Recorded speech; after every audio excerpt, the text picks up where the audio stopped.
Buenos días compañeros, buenos días ingeniero. El día de hoy con mi compañero Cárcamos y mi persona vamos a tratar un tema y socializar un poco sobre el deterioro y la preservación de la madera y utilizando también pruebas de durabilidad. Estas pueden ser pruebas ecológicas o también químicas, ¿verdad?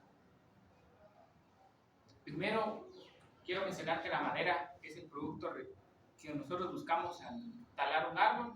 Recordemos que la madera es un elemento orgánico, por lo que está propenso a sufrir diferentes aspectos como ataque de plagas. Entre estos estamos hablando de los hongos, de las bacterias o de factores externos como los abióticos, que quiere decir las temperaturas, ¿verdad? La madera desde sus tiempos históricos se ha utilizado junto a la piedra. Este ha sido uno de los elementos esenciales en cuanto a la construcción de la sociedad, ya que la madera en específico tiene la ventaja de ser un producto, además de sostenible, resistente y que se ha utilizado para crear utensilios tanto de defensa como de construcción como hogares y entre otras cosas. Meter las imágenes.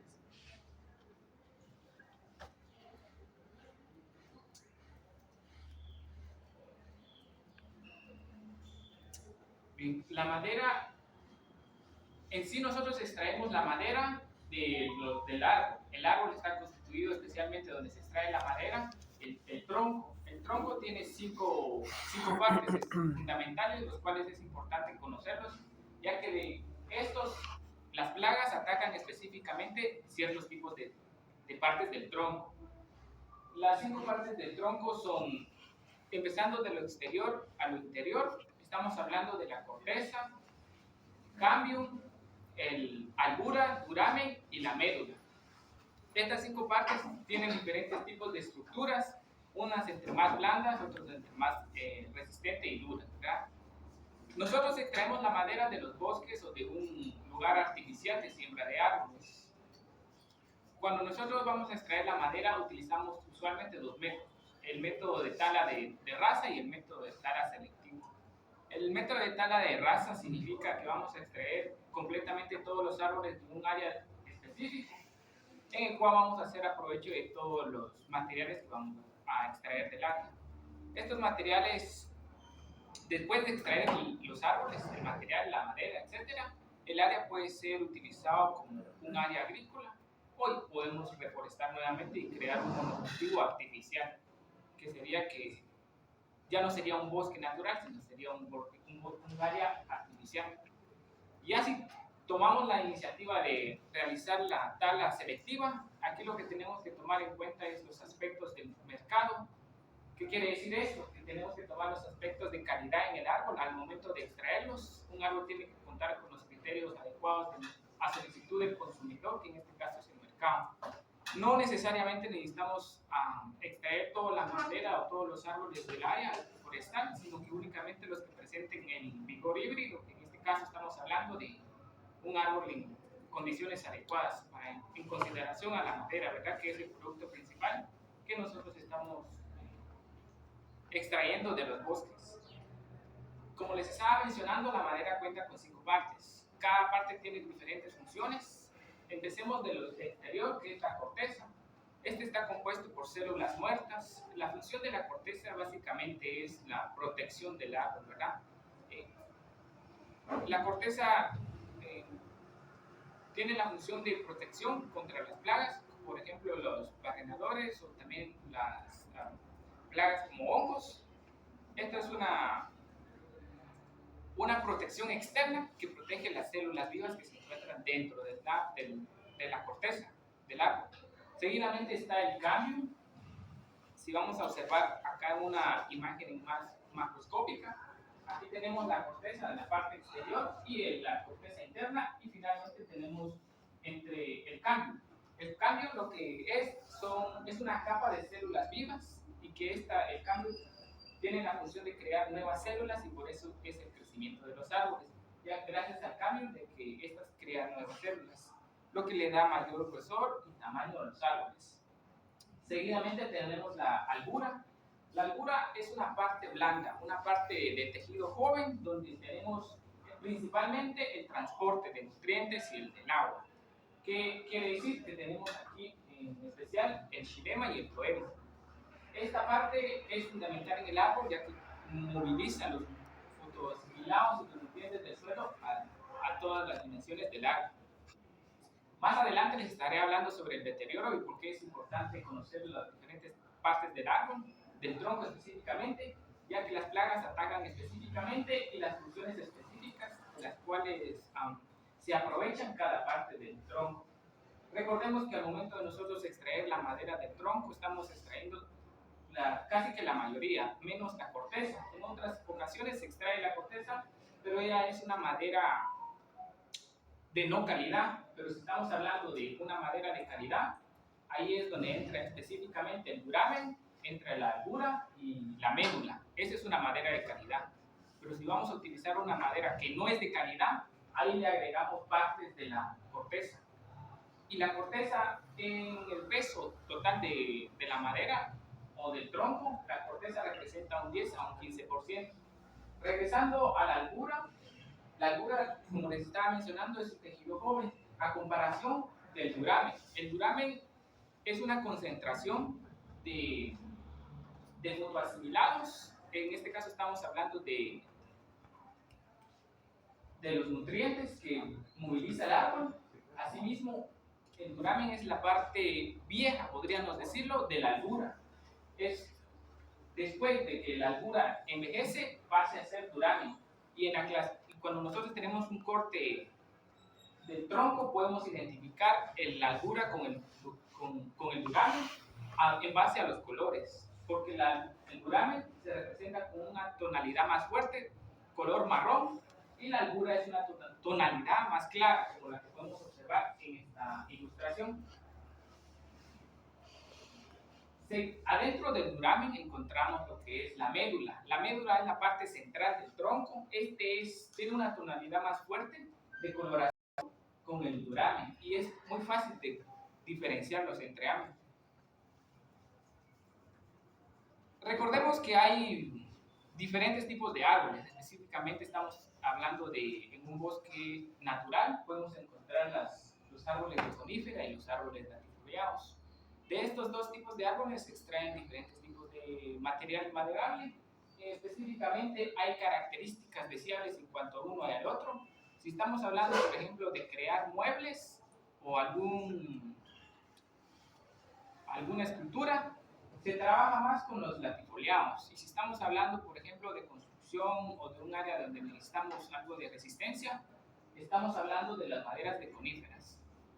Aquí la diferencia entre el latifoliado y las coníferas en cuanto a la madera, porque es el producto esencial que estamos buscando, son la presencia de poros. Las coníferas son las que no presentan poros. De hecho, sí presentan poros. Lo que pasa es que son muy pequeños a comparación con los latifoliados. Y la característica esta es que recordemos que los latifoliados tienen estaciones, por lo que ellos necesitan de esos poros. Asimismo, los canales resiníferos es los canales donde se transporta específicamente los elaborados del árbol. En comparación con los latifoliados, este mismo presenta poros en los canales resiníferos. Aquí tenemos una diferencia entre la madera de las coníferas y la de los latifoliados. Específicamente estamos tratando con las estructuras de la madera, que es el principal objetivo de la producción de árboles forestales en cuanto al mercado. Estructura. Las coníferas son más uniformes que a comparación de las latifoliadas, son más variados. Y la textura varía demasiado de los de las latifoliadas. Asimismo, las densidades y la dureza, menos densa y menos blanda son las coníferas, y más diversas en cuanto a la densidad, ser más densa y a la dureza, los latifoliados. El color, gama de tonos de claros oscuros en las coníferas, y en cuanto a la tonalidad de colores en las latifoliados, esto es muy variado. Va a depender mucho de las concentraciones que presenta el árbol, y esto se acredita a que el árbol, su crecimiento es variado, porque debe de tomar en cuenta las estaciones del año o las condiciones agroclimáticas que se encuentre el sembrío, ¿verdad? Asimismo, la resina, que es donde se moviliza en los canales resiníferos, en las resinas, en los coníferos, algunas especies con mayormente, por lo general, en los latifoliados se presenta las resinas. Y es que cuando nosotros realizamos algún corte, específicamente en los latifoliados, estos segregan un líquido. Normalmente son de color transparente. Y eso es lo que son las resinas. En los latifoliados, nosotros hacemos un corte en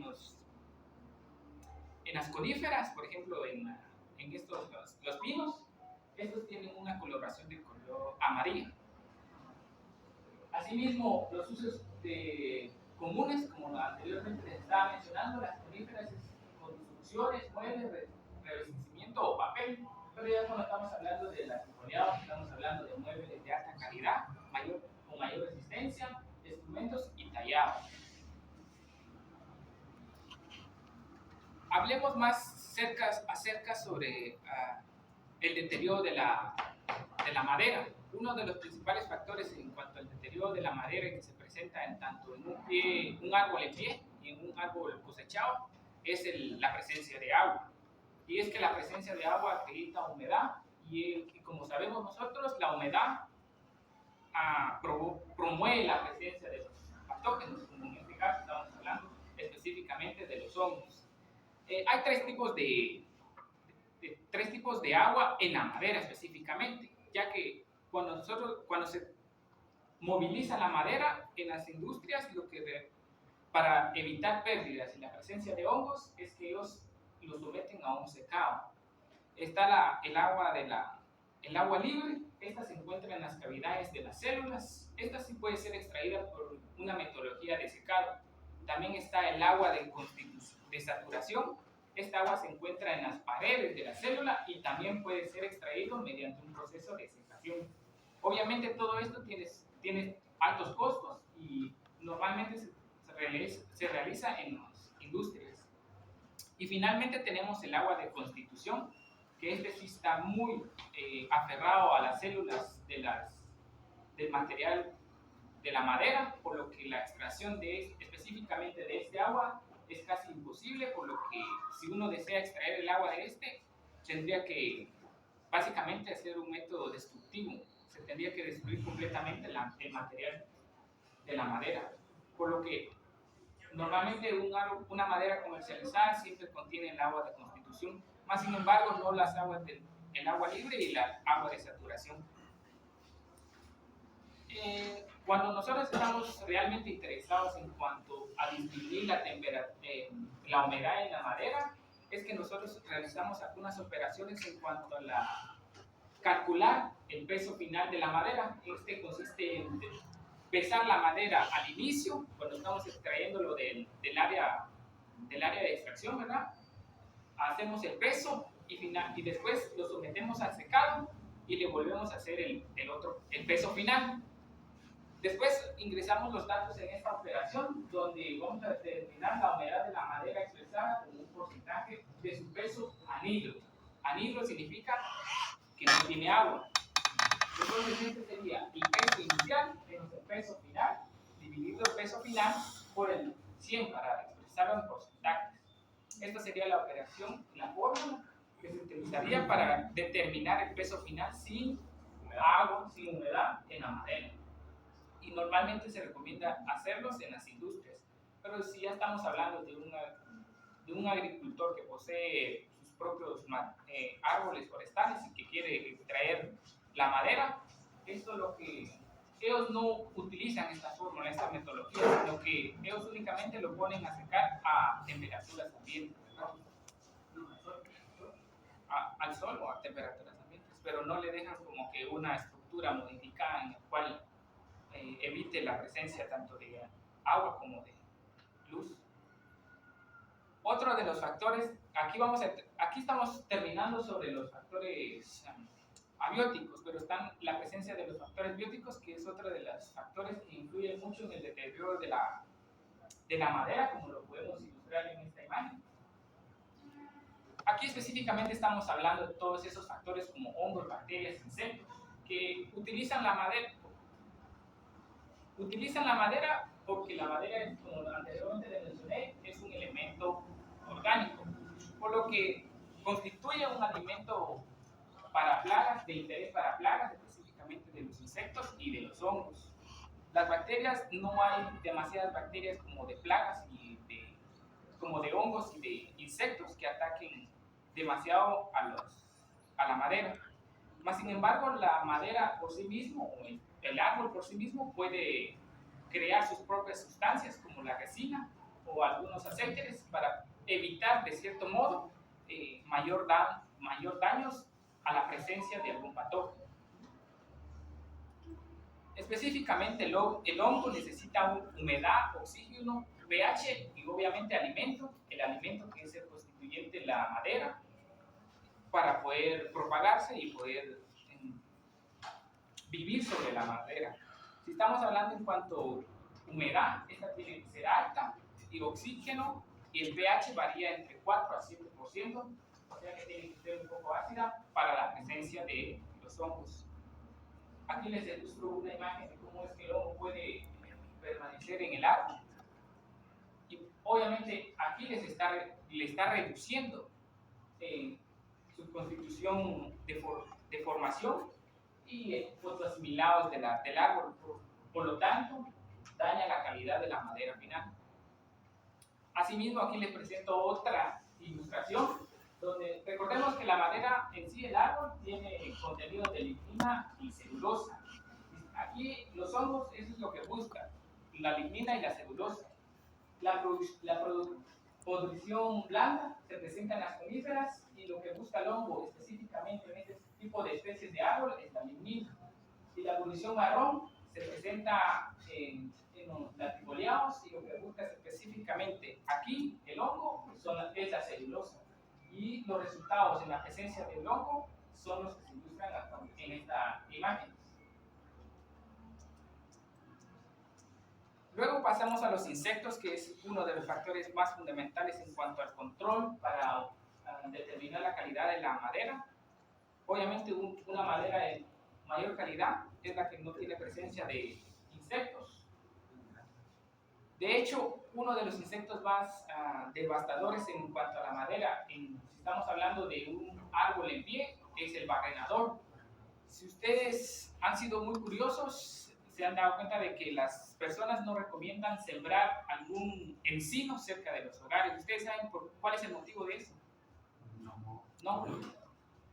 No es por el barrenador, porque el barrenador lo que hace es consumir los fotoasimilados del árbol, y el encino pierde su duramen. Y como anteriormente les mencioné, el duramen es lo que le da sostenimiento al árbol, es la concentración de la lignina y la celulosa.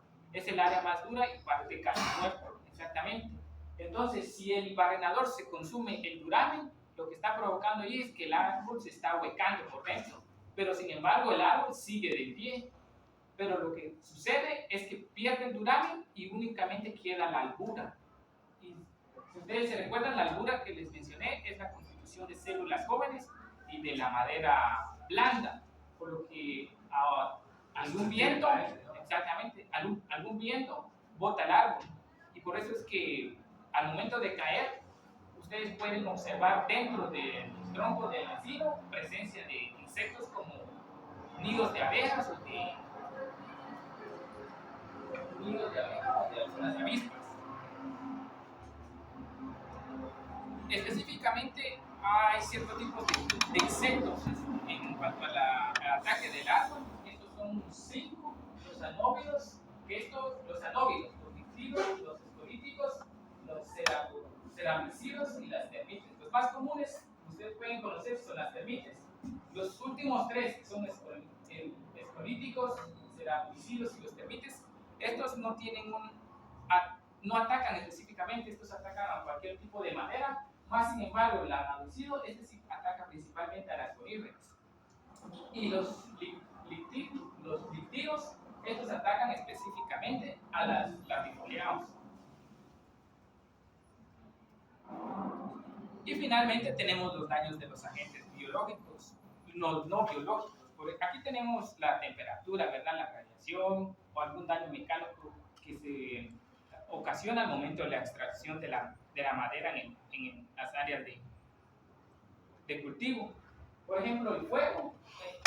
Por ejemplo, si tenemos un área donde queremos extraer la madera y tiene alto porcentaje de maleza, se utiliza el fuego para que los tractores y entre otras maquinarias puedan ingresar, y esto puede dañar y perjudicar la calidad de la madera.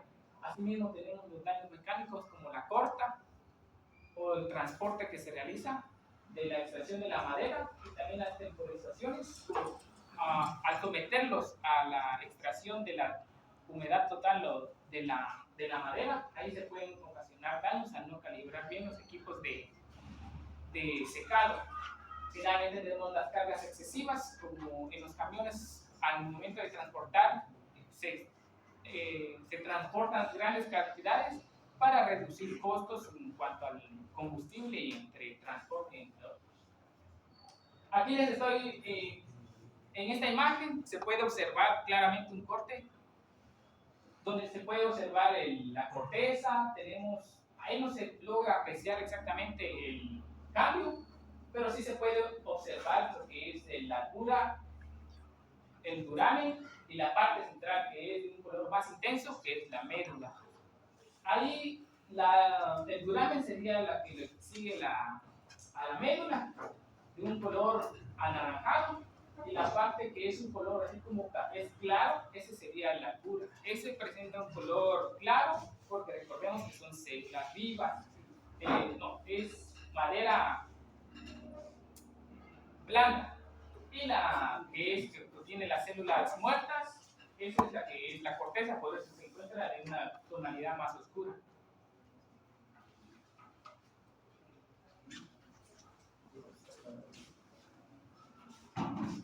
Ahora vamos a continuar la exposición con la evaluación de la durabilidad natural de la madera. Definiendo este concepto, se conoce que la durabilidad natural de la madera es la capacidad que tiene la madera en resistir acciones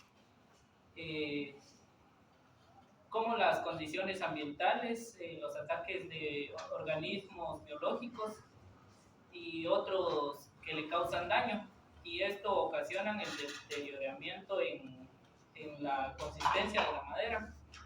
Para calcular la durabilidad en las maderas se tiene el porcentaje, la siguiente fórmula, que es el porcentaje de pérdida de peso. El PSI es el peso de la madera inicial, se le resta el peso de la madera final dividido el peso inicial, y para obtener el porcentaje se multiplica por 100. Después, para saber qué grado de clasificación o de durabilidad, se utiliza la clasificación que se presenta en pantalla, la cual tiene 5 grados. Al medio presenta la pérdida de masa en porcentaje, que se logra obtener según la fórmula anterior, donde aparecen los grados altamente resistentes y que tienen una vida útil mayor a 25, y la peor madera o la que tiene menos resistencia es la no resistente, con un tiempo de vida útil de menos de 5 años. Pero también existe la clasificación de las normas que se presentan, donde la clasifica ya solo en cuatro clases. Igual al medio presenta la pérdida de peso y la descripción, perdón, ahí dice tiempo útil de espera, pero es la descripción de la clasificación. Esta es la más utilizada en Centroamérica para la clasificación de durabilidad de las maderas. La anterior la utilizan para hacer un estudio de durabilidad más preciso, ya que cuenta con 5 divisiones, y esta lo reduce a 4. Esta diferencia no presenta los años de vida útil de la madera. Otro tipo de método para calcular la durabilidad en una madera, se tienen las pruebas aceleradas en laboratorio, Y como se presenta, dice que las pruebas aceleradas sirven para determinar la durabilidad y la resistencia. Estas pruebas consisten en el cultivo de hongos xilófagos en un extracto de agar malta, donde estos se dejan desarrollar dependiendo del hongo que se esté cultivando, y después se procede a extraer de campo una porción de la madera que se vaya a evaluar la durabilidad, y se somete dentro del cultivo de este hongo cuando el hongo ya presenta buenas características de desarrollo, y se van tomando diferentes variables como el tiempo de degradación que sufre la madera.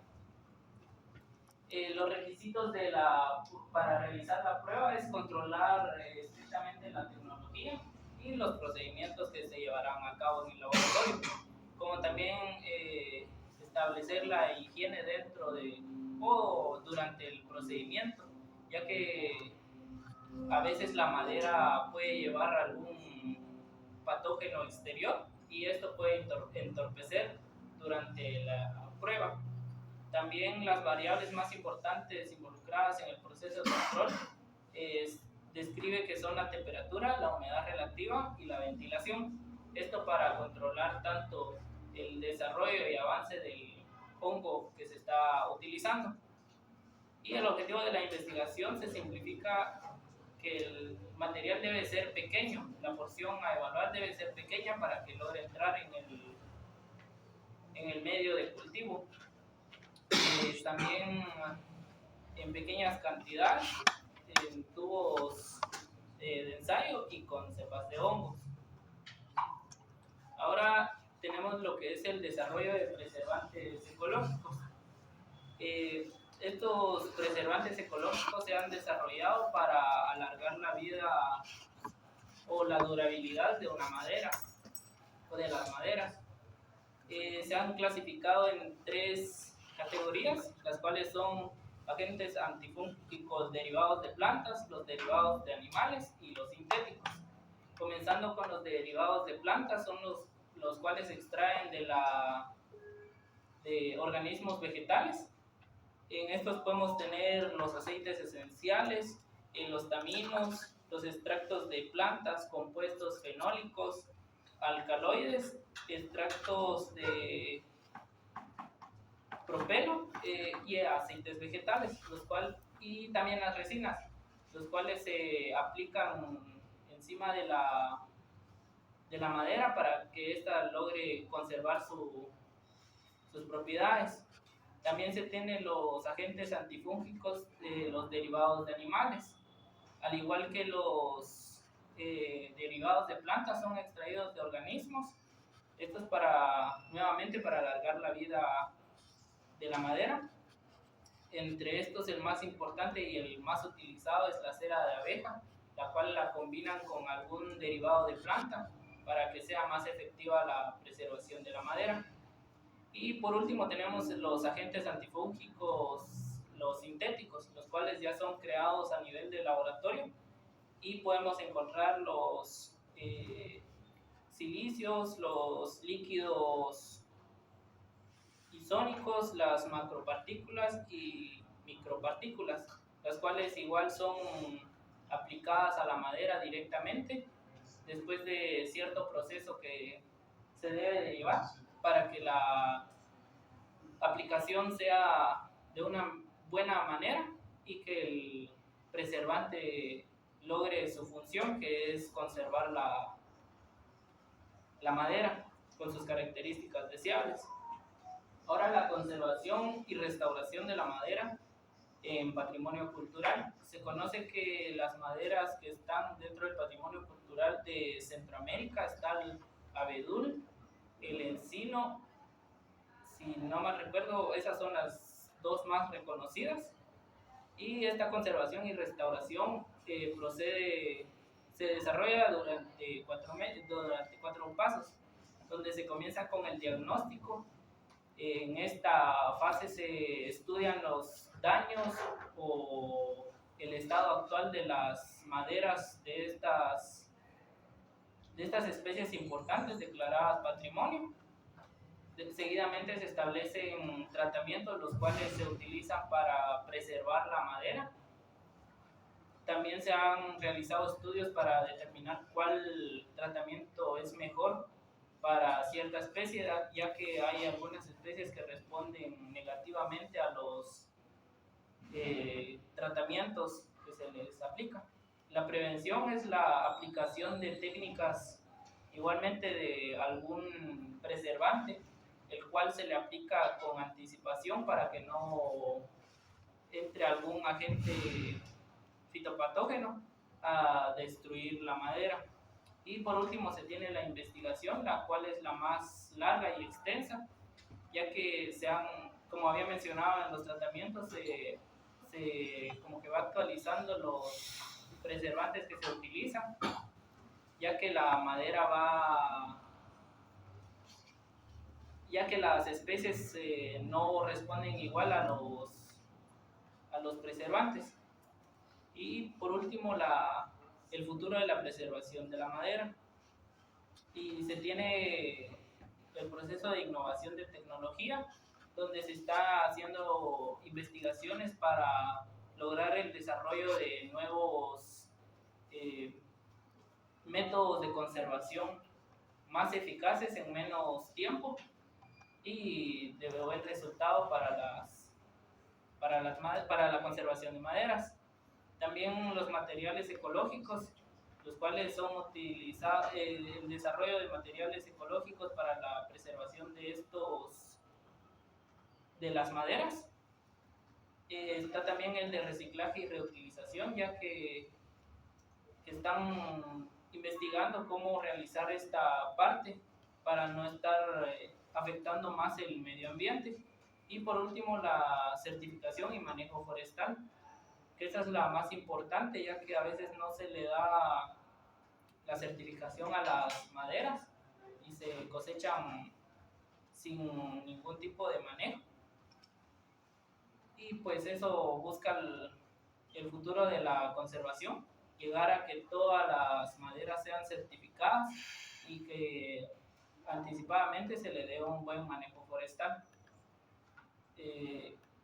Solamente eso sería, ingeniero.